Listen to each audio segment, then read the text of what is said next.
ফেনীর দাগনভূঞা খাদ্য গুদামে ধান কেনায় অনিয়মের অভিযোগ তুলেছেন স্থানীয় কৃষকরা। দালালদের দৌরাত্ম্য ও দুর্নীতিপ্রবণ কর্মকর্তাদের প্রভাবে ন্যায্য মূল্যে ধান বিক্রি করতে পারছেন না তারা।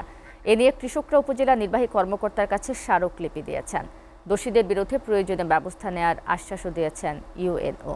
ফেনী থেকে শেখ ফরিদুদ্দিন আক্তারের প্রতিবেদন। ওয়ালটন আবারও মিলিয়নিয়ার অফারে ওয়ালটন ফ্রিজ কিনে আপনিও হয়ে যেতে পারেন মিলিয়নিয়ার।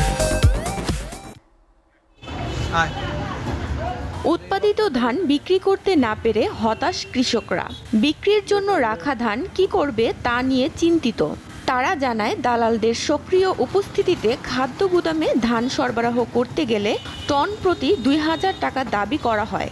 ঘুষ দিতে অস্বীকৃতি জানালে তাদের ধান ফিরিয়ে দেওয়া হয়।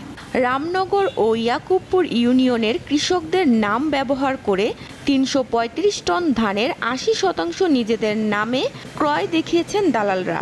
আমি দেওয়ার কথা ছিল ৪২ টন ধান, ওই জায়গাতে আমি ১৬ টন ধান আনছি, ওই জায়গাতে ওনারা ৭ টন নিবে বলতেছে। দেখতেছি সরকারের কোটা নাই, তাহলে আমি ওনার লোক জবরদস্তি করি কি করব? আমরা এখানে ধান রাখি যাই, যা করে সরকার করবে। খাদ্য গুদামে এলএসডি নুরুল করিম জানান, বরাদ্দ সীমিত থাকার কারণে কিছু ধান নেওয়া সম্ভব হয়নি। দালালদের সঙ্গে খাদ্য গুদামের সদস্যদের কোনো সংশ্লিষ্টতা নেই। আমার এখানে যারা ধান দিছে, এই যে ১৫৮ জন লোকে ধান দিছে, ওনাদের থেকে আপনি ১০০ জন কৃষককে অন্তত জিজ্ঞেস করেন যে এই জাতীয় কোনো ধরনের কোনো লেনদেন বা কোনো ধরনের হয় নাই। আর উপজেলা নির্বাহী কর্মকর্তা জানান, কৃষকদের অভিযোগ গুরুত্ব সহকারে তদন্ত করা হচ্ছে। দোষীদের বিরুদ্ধে প্রয়োজনীয় ব্যবস্থা নেওয়া হবে। আমরা চাই না যে আমাদের কৃষকরা তাদের ন্যায্য দামে ধান চাল বিক্রি করতে না পেরে তারা তাদের পেশা পরিবর্তন করুক, কিংবা তাদের ফলনে পরবর্তীতে ভবিষ্যতে তারা ভিন্ন এটা নিয়ে কোনো কিছু চিন্তা করুক। আমরা যেহেতু দেশের খাদ্য ঘাটতি যাতে না ঘটে সেটার জন্য সরকার সচেষ্ট, সরকার আন্তরিক, এবং একই সাথে আমরা প্রশাসন থেকে আমরা এটা সর্বোচ্চ নজরদারি করব।